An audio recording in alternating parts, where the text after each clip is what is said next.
이 시간 자리에서 일어나셔서 우리 시편 30편의 말씀을 함께 보시겠습니다. 시편 30편 1절부터 12절까지 있는데요. 제가 한 절 읽고 여러분이 한 절 읽고 교독하겠습니다. 오 주여, 내가 주를 높이 찬양하리니 주께서 나를 높이 드사 내 원수들이 나를 누르고 기뻐하지 못하게 하셨나이다.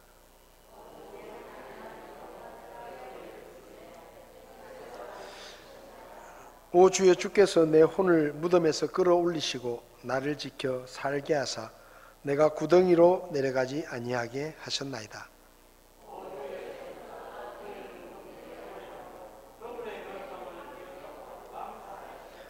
그분의 분노는 잠시뿐이요 그분의 호의 안에 생명이 있나니 밤새 울음이 있을지라도 아침에는 기쁨이 임하리로다.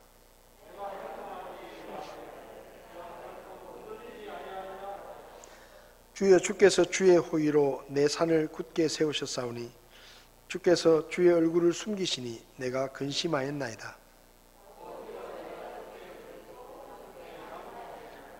내가 구덩이로 내려갈 때 내 피에 무슨 유익이 있으리까? 흙이 주를 찬양하겠나이까? 그것이 주의 진리를 밝히 드러내겠나이까?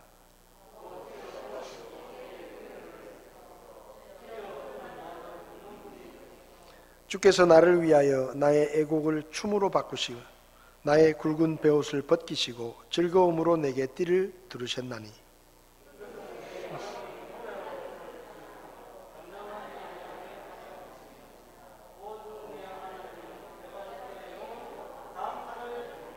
아멘. 네, 기도하시겠습니다.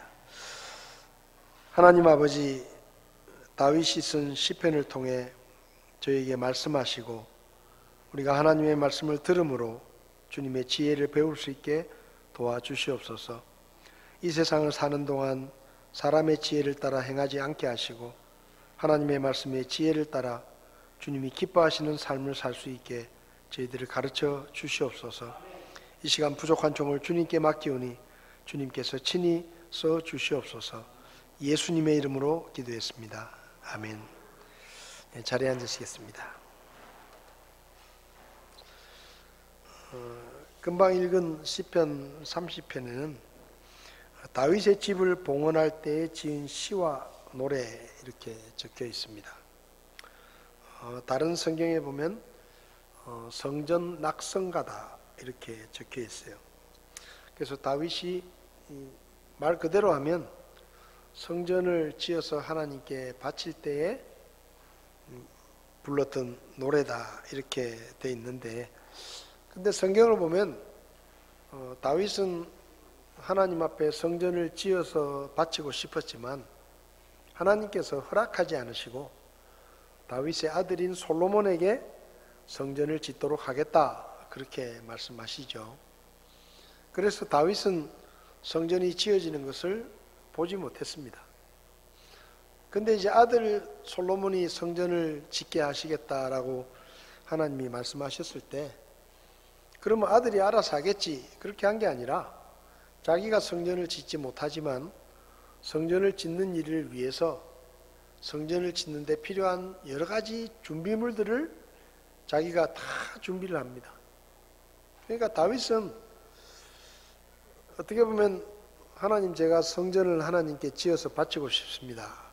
근데 하나님께서 안 된다 라고 말씀하시면 좀 속상할 법도 한데, 속상해가지고 그래요 하나님, 그럼 뭐 솔로몬이 알아서 할 거예요 좀 삐질만도 한데요. 왜냐하면 내가 하나님 앞에 정말 해드리고 싶어가지고 정말 좋은 마음으로 하나님 앞에 제가 하나님의 그 궤는 천막 안에 있는데 저는 이렇게 좋은 집에 살고 있으니까 마음이 편치 않아서 하나님을 위해서 좋은 집을 지어드려야 되겠다라고 생각했는데 하나님이 거절하셨잖아요.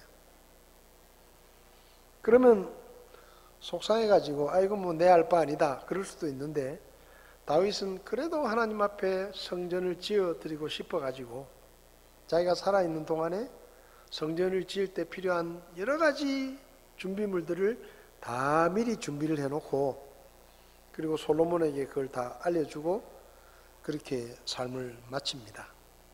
그러니까 아마 이 시는 다윗이 그렇게 마음을 다해서 성전을 짓는 재료들을 준비해 가는 과정에서 다윗 마음속에 이 재료들을 가지고 하나님의 성전이 지어졌을 때 얼마나 영광스러울까 하는 것을 마음속으로 생각하면서 쓴 시가 이 시가 아니겠는가 생각을 해보는 거죠. 오늘 본문을 보면 5절을 보면 그분의 분노는 잠시뿐이요 라는 말씀이 있습니다. 그러니까 이 시를 보면 다윗이 여러 가지를 자기 삶을 돌아보면서 여러 가지를 이야기하고 있지만 특별히 잠깐 있는 것들, 우리가 살아가다 보면 우리 삶에 잠깐 어떤 것들이 생기는데, 근데 그게 잠깐이라는 것을 알면 우리 마음이 굉장히 자유로울 수 있는데, 그게 잠깐이라는 것을 모르면 우리 마음이 참 힘들고 믿음으로 살기가 어려운 몇 가지 것들을 이 시를 통해서 살펴볼 수가 있습니다. 첫 번째로 잠깐 있는데 우리가 속지 말아야 될 게 뭔가 하면, 우리가 당하는 고난과 원수들의 흥함입니다. 그러니까 우리가 믿음의 삶을 살다 보면 고난을 겪을 수가 있는데 그 고난이 잠깐 있는 것이다. 그리고 우리가 살다 보면 우리는 어려움을 당하고 힘들게 살고 있는데 하나님을 알지 못하고 하나님을 섬기지도 않고 불의를 행하고 불법을 행하는 사람들이 우리보다 더 잘 먹고 잘 사는 거예요.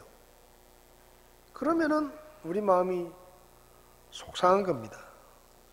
야, 나는 이렇게 믿음으로 살려고 열심히 하나님을 잘 섬기면서 사는데도 이렇게 하는 일이 잘 안 되는데 저놈들은 하나님을 알지도 못하고 맨날 나쁜 짓만 하고 불법을 행하고 죄를 짓고 있는데도 저렇게 떵떵거리고 잘 먹고 잘 산다.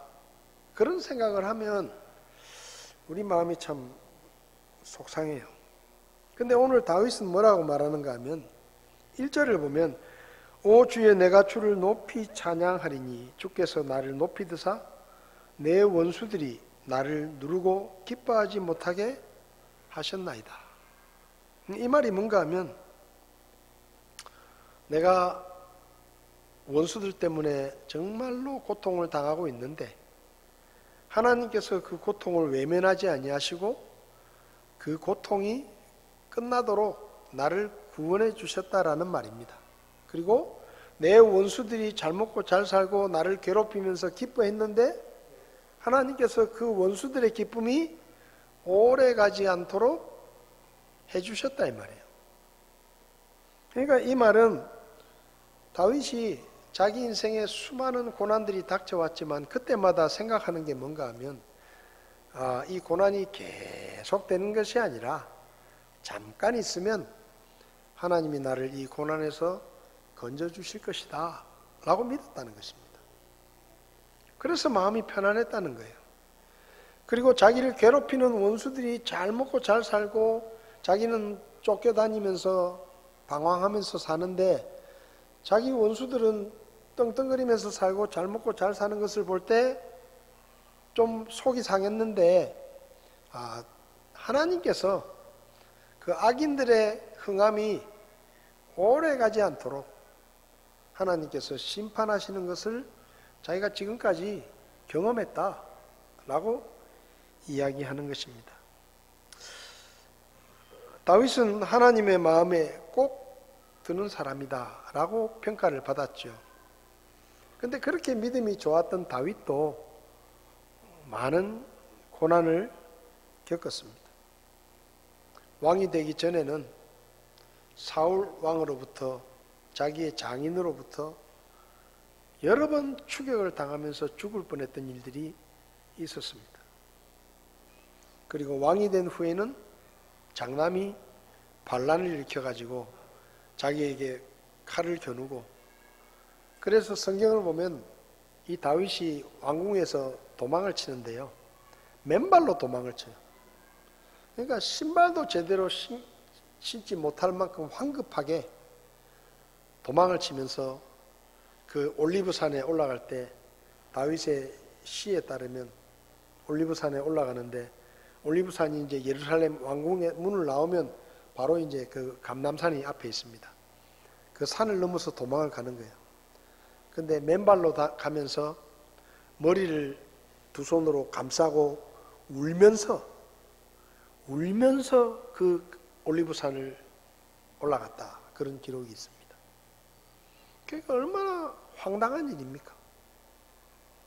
남도 아니고 자기 아들이 아버지를 왕위에서 쫓아내고 자기가 왕이 되겠다고 아버지 목에 칼을 겨누고 아버지는 야반 도주를 해가지고 그 올리브산을 황급하게 도망을 가면서 두 손을 머리에 감싸고 울면서 맨발로 그렇게 도망을 치는 거예요. 그런 일들을 겪었던 사람이 다윗입니다. 근데 다윗이 뭐라고 말하는가 하면 주께서 나를 높이 드사 내 원수들이 나를 누르고 기뻐하지 못하게 하셨나이다. 3절에는 오 주여 주께서 내 혼을 무덤에서 끌어올리시고 나를 지켜 살게 하사 내가 구덩이로 내려가지 아니하게 하셨나이다. 여러분, 다윗은 자기가 당하는 고난 그리고 원수들의 흥함, 잘 먹고 잘 사는 것처럼 보이는 그 원수들의 기쁨이 잠깐 있는 것이다 라는 것을 말하고 있습니다. 여러분, 우리는 다 죄인으로 태어나서 태어날 때는 마귀가 다스리는 세상 나라의 백성으로 태어납니다. 그래서 태어나자마자 우리의 통치자인 마귀를 따르면서 마귀의 백성으로 살죠. 그러다가 하나님의 은혜로 복음을 듣고 예수님을 믿으면 구원을 받고 우리의 국적이 이 세상 나라에서 하나님의 나라로 국적이 바뀝니다. 바뀌면 우리는 순식간에 지금까지는 이 세상 나라가 내 나라였고 내 땅이었는데 구원받고 나면 이 나라는 외국이 되고 우리는 나그네가 되는 것입니다. 예수님께서 요한복음 15장을 보면 제자들에게 이렇게 말합니다. 세상이 너희를 미워하면 그것이 너희를 미워하기 전에 나를 미워한 줄 너희가 알아라. 너희가 세상에 속하였으면 세상이 자기 것을 사랑하였겠지만 너희가 세상에 속하지 않고 도리어 내가 세상에서 너희를 택하였으므로 이제는 너희가 세상에 속하지 않고 하나님의 나라에 속했기 때문에 세상이 너희를 미워할 것이다. 그렇게 말씀합니다. 참 이게 묘해요. 저도 저희 아버지가 좀 엄한 분이셨지만 어릴 때 어머니가 돌아가셨기 때문에 제가 삼남 이녀 중에 막내거든요. 그래서 아버지가 참 저한테 잘해주셨어요. 물론 엄할 때는 엄하셨지만은. 근데 그렇게 잘해주시던 아버지가 제가 교회를 다니고 예수 믿고 구원을 받고 이제 교회를 다니니까 그렇게 저를 좋아하고 사랑했던 아버지가 교회를 못 가게 하시는 거예요. 교회를 못 가게 해요. 그렇게 잘해주시던 막내라고 그렇게 이뻐해 주시던 아버지가 제가 교회를 다닌다는 이유 때문에 예수님을 믿고 나니까 이 아버지가 저를 싫어해요. 교회 가는 것을 싫어해요. 교회 가지 못하도록 때로는 매를 때리기도 하고 때로는 교회 가지 못하도록 문을 걸어 잠그기도 하고 그리고 교회 갔다 오면은 혼내기도 하고 그런 일이 없었는데 그전에는 그렇게 저를 좋아하고 잘 대해 주셨는데 아니, 내가 무슨 죄를 지은 것도 아니에요. 내가 무슨 도둑질을 한 것도 아니고 내가 무슨 살인을 한 것도 아니고 집안에 누를 끼칠 만한 그런 잘못을 한 것도 아니에요. 단지 달라진 건 내가 교회 다니는 것밖에 없어요. 예수 믿는 것밖에 없는데 예수 믿고 나니까 그렇게 저를 괴롭히고 미워하고 교회 못 가도록 방해하고 야단치고 때로는 때리기도 하고, 전에도 말씀드렸지만 비 오는 날 제 가방하고 교복하고 책하고 전부 마당에 던져놓고, 교회가 그렇게 좋으면은 교회 가서 살아라, 그렇게 상상할 수도 없는 일을 하시는 거예요. 제가 가만히 생각을 해봤어요. 내가 예수 믿는 게 그렇게 나쁜 짓인가? 내가 예수 믿는다고 뭐 사기를 친 것도 아니고, 아버지 얼굴에 무슨 먹칠을 한 것도 아니고, 못된 짓을 한 것도 아닌데, 그냥 내가 교회 다니는 것밖에 없고 예수 믿는 것밖에 없는데, 그게 뭐 그렇게 대단한 잘못이고 뭐 그렇게 그게 미워할 일이라고 나를 이렇게 괴롭히시고 혼내시고 때리기도 하시나, 그런 생각이 드는 거예요. 근데 나중에 성경을 보니까 그게 이해가 되더라고요. 아, 이래서 그랬구나. 내가 세상에 속해 있을 때는, 같은 편일 때는 나를 이뻐하고 나를 사랑하던 그 아버지가, 이제 내가 예수 믿고 구원을 받으니까 아버지는 계속해서 이 세상의 백성이고 나는 이제 하나님의 백성이 되니까 외국인이 된 거잖아요. 제가 그 외국인이 되니까 괜히 미운 거예요. 내가 뭐 잘못한 것도 아니고 내가 혼날 일을 한 것도 아닌데, 아니, 교회 다니는 게 무슨 그렇게 혼날 일이에요. 근데 뭐 혼내고 야단치고 미워하고, 다른 건 몰라도 교회 가는 것만큼은 못하게 하시려고 얼마나 방해를 하셨는지 모릅니다. 근데 그게 맞아요. 구원받고 나면, 아니, 멀쩡한 남편이 갑자기 교회 가는 걸 반대하고 뭐 못 가게 하고, 응? 다른 거 할 때는 가만히 있던 사람이 교회 가면 왜 교회 가는 걸 그렇게 싫어하고, 그렇게 잘해주던 남편이 갑자기 교회는 가지 마라, 교회 못 가게 하고. 옛날에 평택교회 어떤 자매님이 간증을 하는데, 식육점을 하는데 이제 정육점을 하거든요, 그 집에서. 근데 어느 날 신랑이 그 정육점에서 썼던 칼 있잖아요, 큰 칼, 사각형으로 된 그 큰 칼을 들고 딱 서가지고 교회 가지 마라 그러더라고요. 칼 들고 교회 가지 마라. 아니, 교회 가는 게 뭐 잘못이에요? 절에 가도 아무 말 안 하잖아요. 응? 아니, 절에 간다고 칼 들고 와가지고 절에 가지 마라, 그런 사람 있습니까? 없어요. 아니, 절에 다녀도 아무 말 안 하고, 근데 교회 가면은 왜 칼까지 들고 서가지고 못 가도록 막으려고. 이게 그런 거예요. 예수 믿으면 고난을 당하는 겁니다. 디모데후서 3장 12절에서 사도 바울이 말하죠. 참으로 그리스도 예수님 안에서 하나님의 뜻대로 살고자 하는 모든 자는 핍박을 받으리라. 여러분, 예수 믿는 것도요, 대충 믿으면 핍박을 안 받아요. 남편이 교회 가지 마라 그러면 알았어. 안 가면 아버지가 야, 오늘 교회 가지 마. 예. 그러면 핍박을 안 받아요. 또 말 안 할 때는 가다가 또 아버지가 또 눈치가 좀 이상하면 알아서 안 가고, 친구들 만나가지고도 같이 술 한잔하고 같이 놀고 히닥거리면서 같이 어울려주고 같이 담배 피우고, 그렇게 예수 믿으면 사람들이 별로 싫어하지 않아요. 근데 내가 예수 믿는 사람이다라고 믿음을 선택하고 확실하게 믿음의 편에 서면, 그때부터 이 사람들이 도대체 어떻게 사람들이 변하는지 이상해집니다.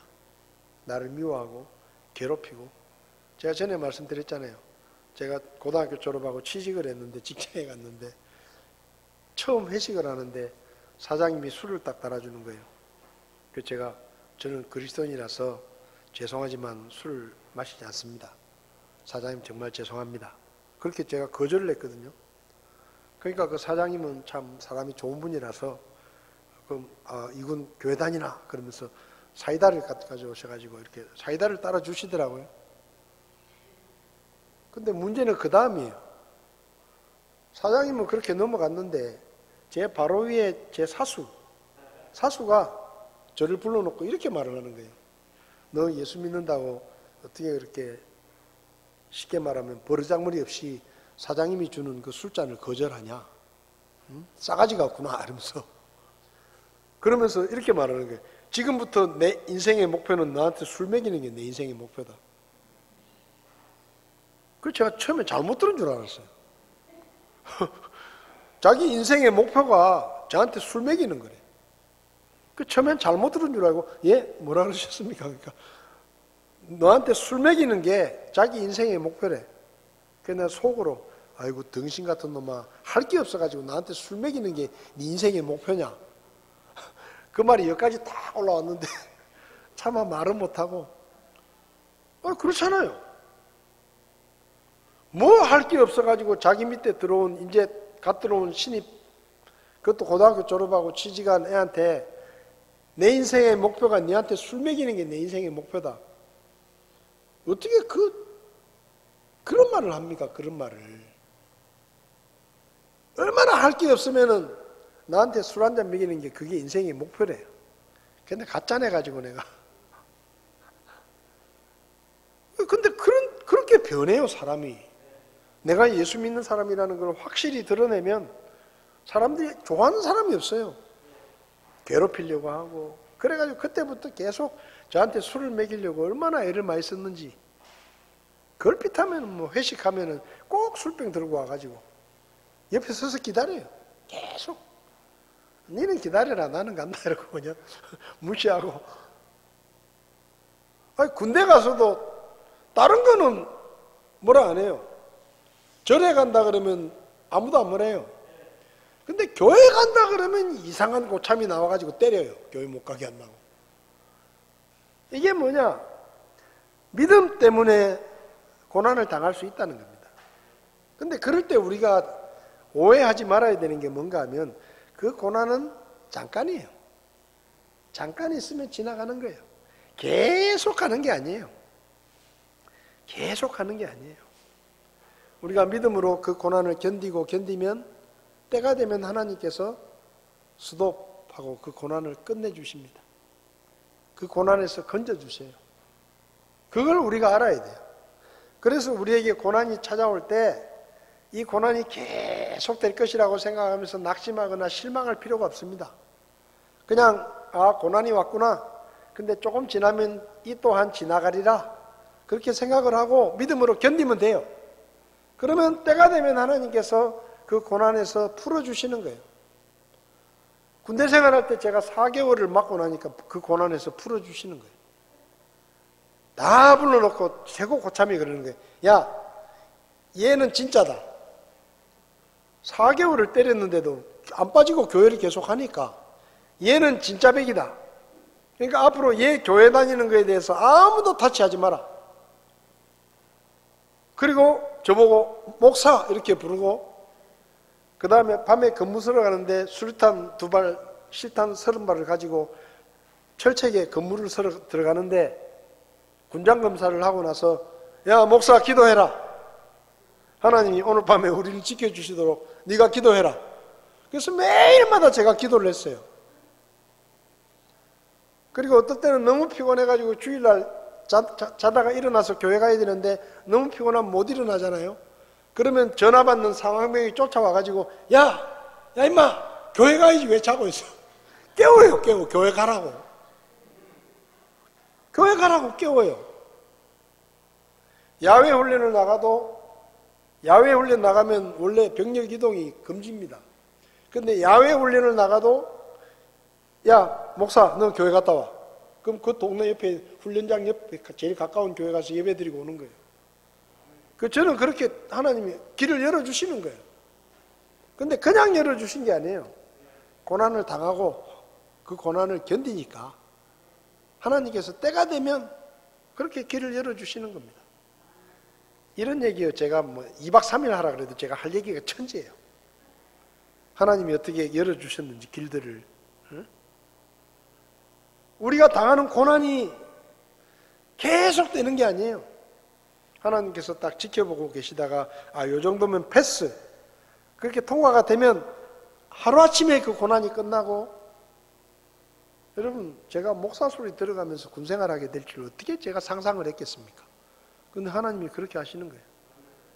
중대장이 술 먹고 들어와도요, 내가 이 목사는 못 때린다. 저는 절대로 못 때렸습니다. 다른 애들은 막 집적거리고 괴롭히는데 저는 못 때렸어요.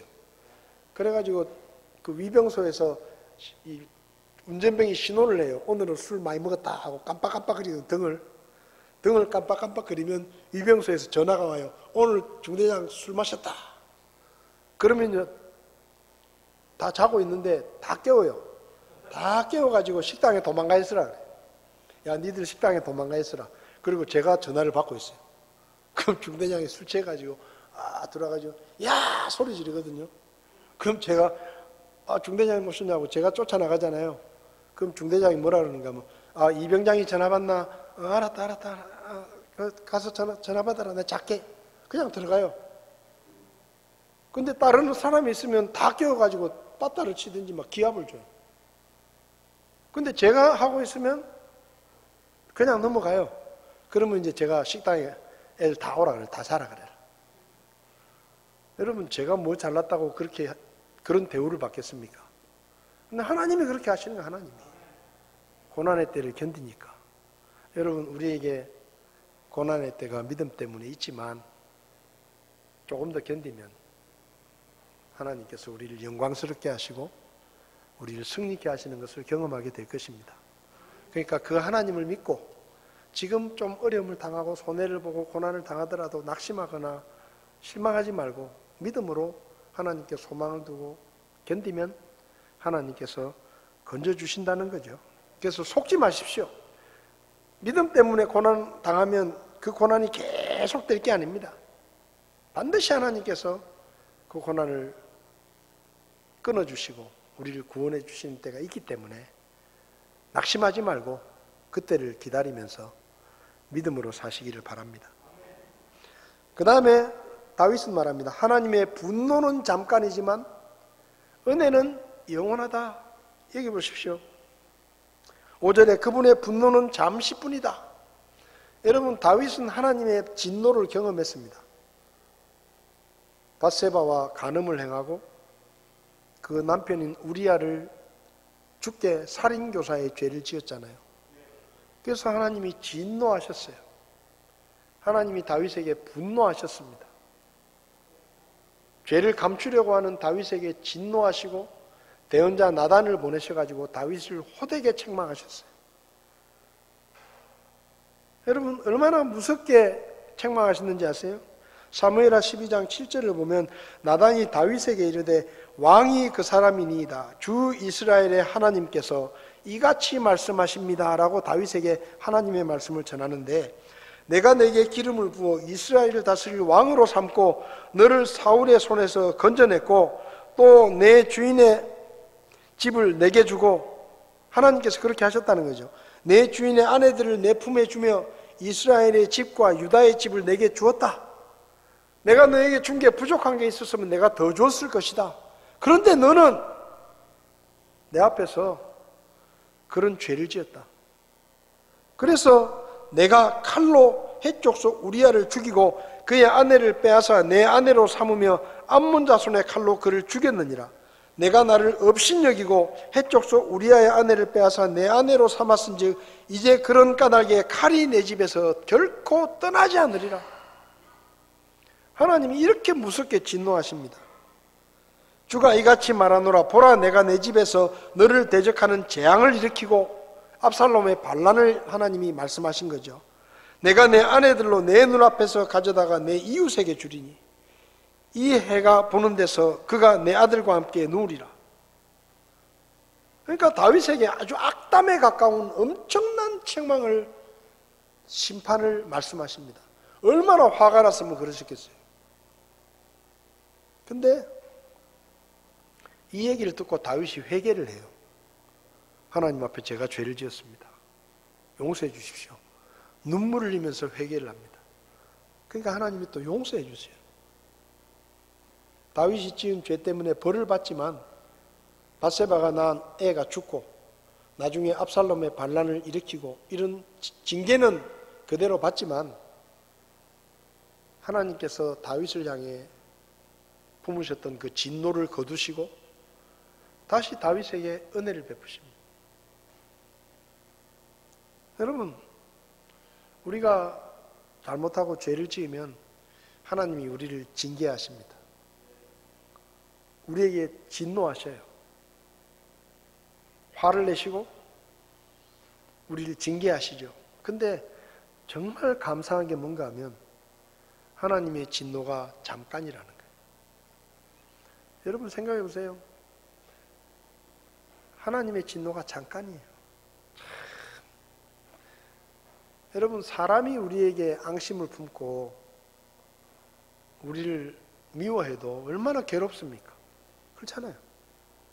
나하고 똑같은 사람이 나에게 앙심을 품고 화를 내고 나를 미워하고 그것도 마음이 안 편해요, 우리는.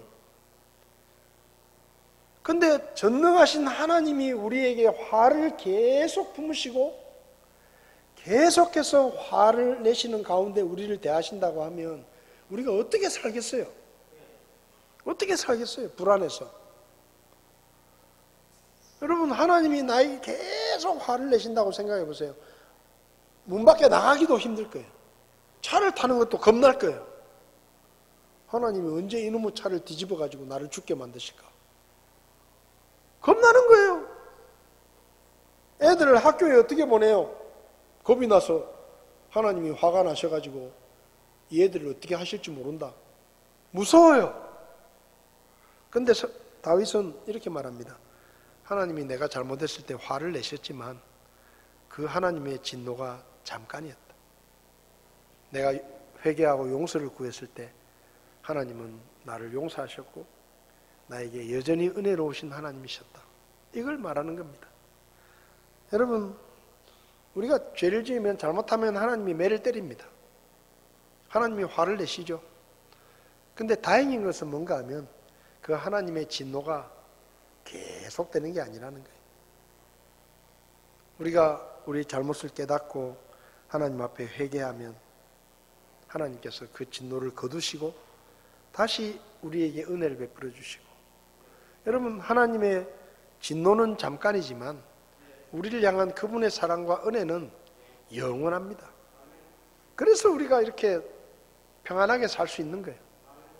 내 구원이 취소될 것이라고 하나님이 화를 내셔가지고 너는 이제 더 이상 내 자식이 아니야 하고 나를 쫓아내실까? 그런 마음이면 우리가 어떻게 불안해서 하나님을 섬기겠어요? 근데 하나님이 그렇게 말씀 안 하시잖아요. 화를 내시더라도 내가 회개하고 바로 잡으면 하나님은 또 아무 일 없던 것처럼 우리를 용서하시고 넘어가 주시는 거예요. 여러분, 하나님은 절대로 우리에게 이렇게 말씀하지 않습니다. 야, 나 너에게 실망했어. 너 이런 줄 몰랐어. 넌 더 이상 내 아들 아니야. 내가 너 구원한 거 취소야, 취소. 만약에 하나님이 그렇게 말씀하신다고 하면 우리는요, 불안해서 살 수가 없어요. 맨날 하나님 눈치만 봐야 돼. 말 한마디 잘못하면 벌벌벌 떨고 집에서 쫓겨날까 겁나고 하나님이 나를 모른 채 하실까 봐 두렵고. 근데 우리는 그렇게 할 필요가 없잖아요. 왜?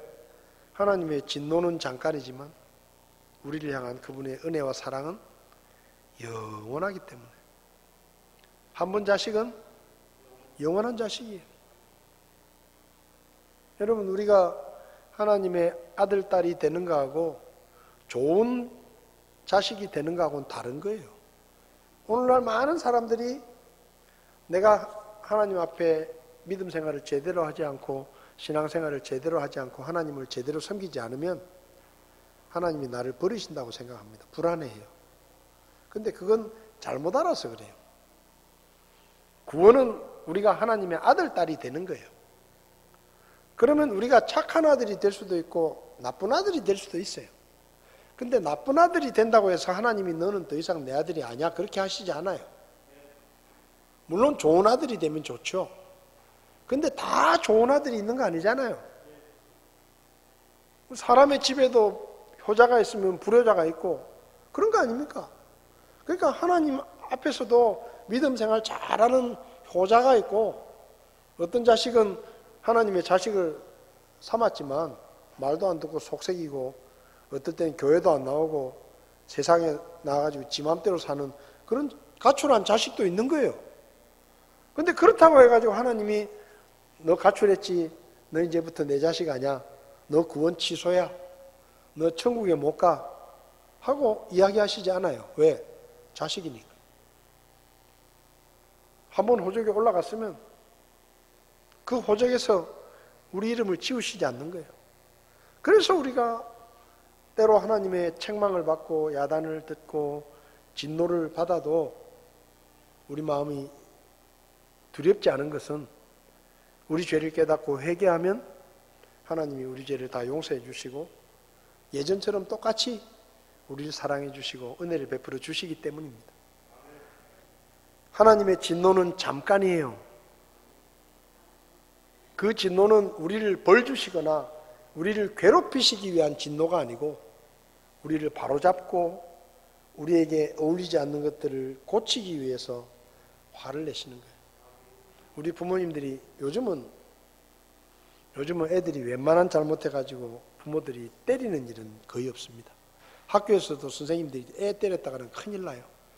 근데 저 때만 해도 학교에서 얻어맞는 거 정말 많이 맞았습니다. 걸핏하면 얻어맞았어요. 그때는 학교에서 얻어맞고 집에 가서 선생님한테 맞았다 그러면 아버지한테 또 맞았어요. 요새는 학교에서 얻어맞고 오면 부모가 쫓아와가지고 선생님 보고 뭐라 그래. 선생님 보고 막 따지는데 옛날에는 그랬어요. 그 왜 때리죠? 아프라고 때립니까? 아프라고 때리는 게 아니에요. 잘못한 걸 바로잡으라. 바로잡으라. 고치라고.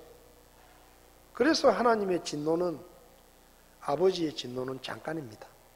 때로 하나님께서 우리를 징계하시더라도 너무 속상해하고 두려워하지 마시고 내가 뭐 잘못한 게 있나 돌아보고 하나님 앞에 회개하면 영원히 은혜로우신 하나님께서 우리에게 은혜를 베풀어 주신다는 것을 기억하시기 바랍니다.